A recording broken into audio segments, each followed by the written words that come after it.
Hello friends, నమస్తే. Welcome to my YouTube channel mysterious world Telugu. ఇవాళ నేను చైనాలో జరిగిన అత్యంత నీచమైన ఇన్సిడెంట్ గురించి చెప్పబోతున్నాను. కొడుకు కోడలు ఆప్యాయంగా ఉంటున్నారనే కక్షతో ఒక అత్త తన కోడల్ని అత్యంత కిరాతకంగా చంపించింది. వినడానికి వింతగా ఉన్న ఈ ఇన్సిడెంట్ చైనాలో జరిగింది. ఈ ఇన్సిడెంట్ గురించి కంప్లీట్గా తెలుసుకోవడానికి మనం ఫస్ట్ ఆ అత్త గురించి పూర్తిగా తెలుసుకోవాల్సి ఉంటుంది. ఆవిడ పేరే జాంగ్ బ్లాంచి. ఈవిడ 1957లో చిక్సీ సిటీలో జన్మించింది. ఈవిడ తన తల్లిదండ్రులకు 5వ సంతానం. తన తల్లిదండ్రులు చాలా పేదవాళ్ళు కావడంతో జాంగ్ లాంచిని పుట్టిన కొన్ని రోజులకే ఒక జంటకు దత్తత ఇచ్చేశారు.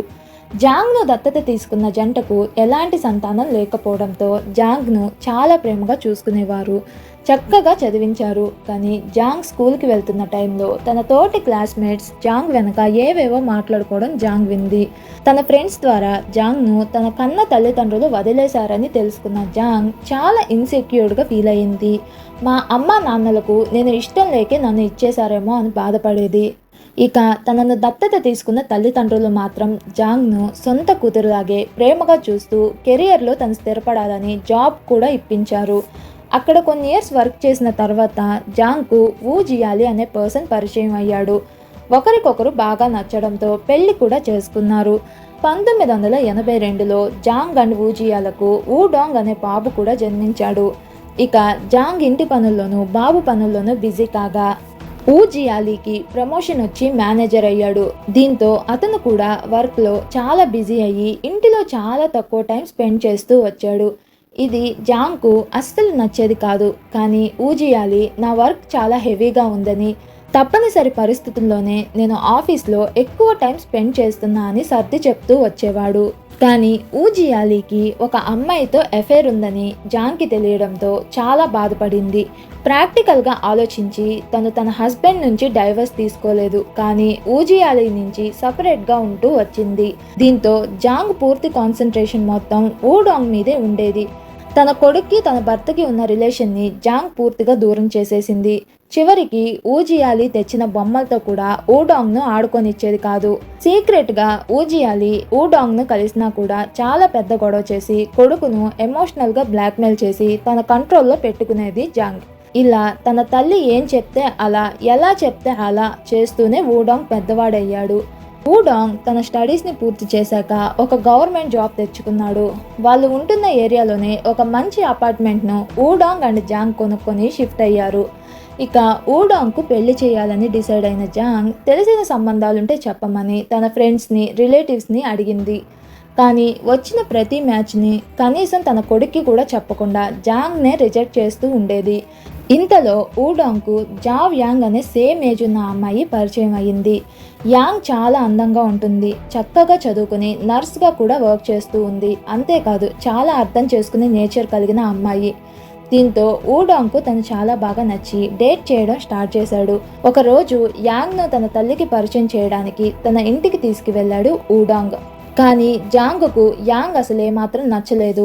దీంతో జాంగ్ తన కొడుకుతో యాంగ్ వాళ్ళ తల్లిదండ్రులకి ఒకటే కూతురని, సో ఫ్యూచర్లో వాళ్ళ భారం కూడా నీ మీదే పడుతుందని, అంతేకాదు నర్సులకు శాలరీ కూడా చాలా తక్కువ ఉంటుందని, ఆమె నీకు అసలు కరెక్ట్ జోడి కాదని వాదించింది. కానీ ఇవేవి తనకు పెద్ద ప్రాబ్లమ్స్ కావని భావించిన వూ డాంగ్ యాంగ్నే పెళ్లి చేసుకుంటానని డిసైడ్ అయ్యాడు. దీంతో జాంగ్ ఏడుస్తూ తిండి తిప్పలు లేకుండా గోలగోల చేయడంతో యాంగ్తో బ్రేకప్ చేసుకున్నానని వూ డాంగ్ తన తల్లికి అబద్ధం చెప్పాడు. ఇక యాంగ్ను మీట్ అయిన వూ జియాలీకి మాత్రం యాంగ్ చాలా బాగా నచ్చింది.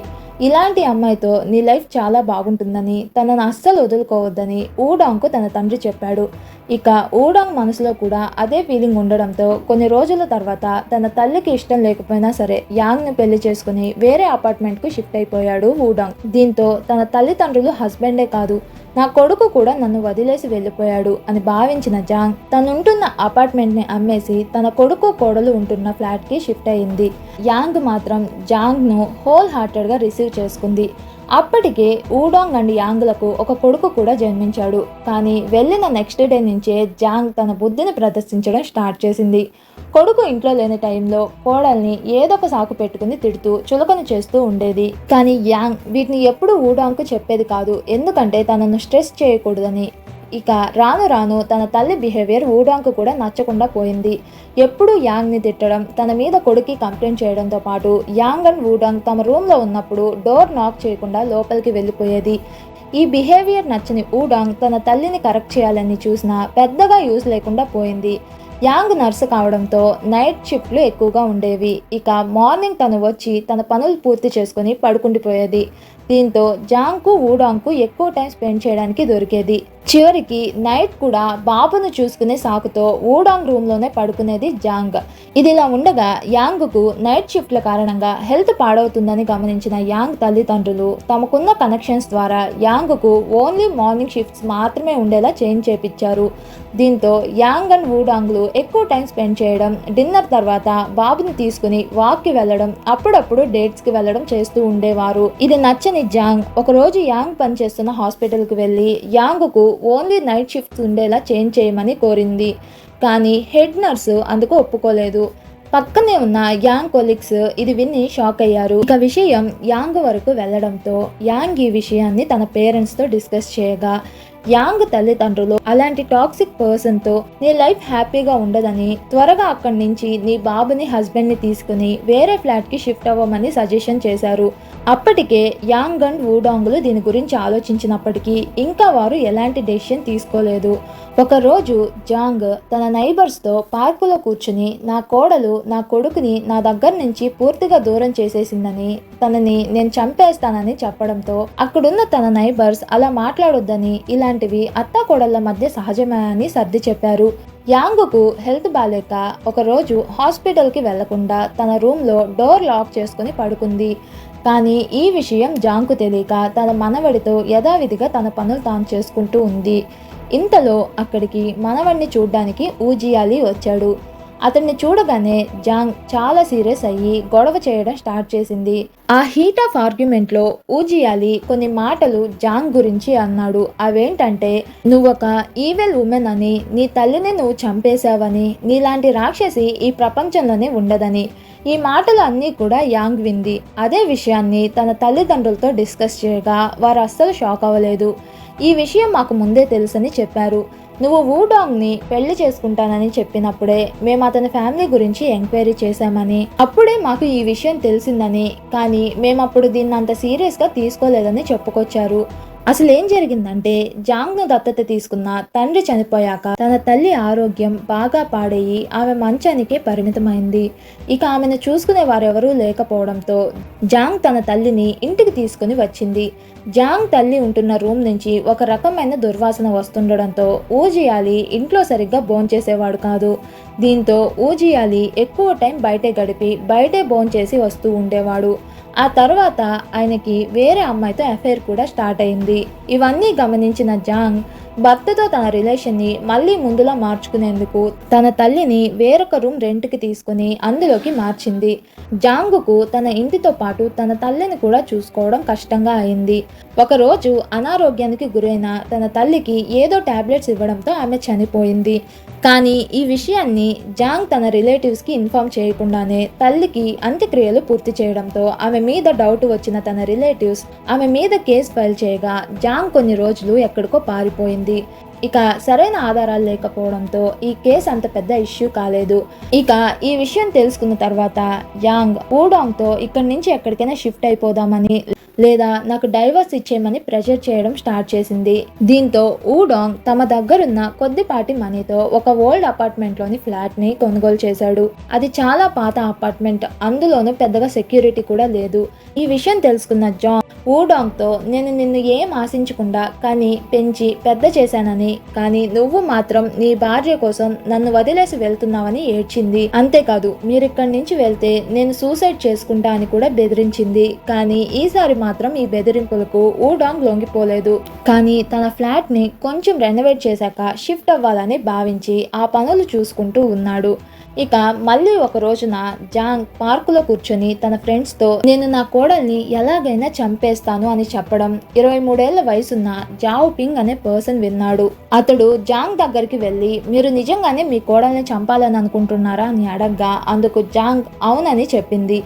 జావ్ పింగ్ నాకు తెలిసిన ఒక పర్సన్ ఉన్నాడని, అతడికి మనీ ఇస్తే ఏ పనైనా చేసి పెడతాడని చెప్పాడు. జాంగ్ అందుకు ఒప్పుకుంది, కానీ అతన్ని నేను ఒకసారి కలవాలని చెప్పింది. ఇక జావ్ పింగ్ జాంగ్ను జావ్ జియాంగో అనే పర్సన్ దగ్గరికి తీసుకెళ్లాడు.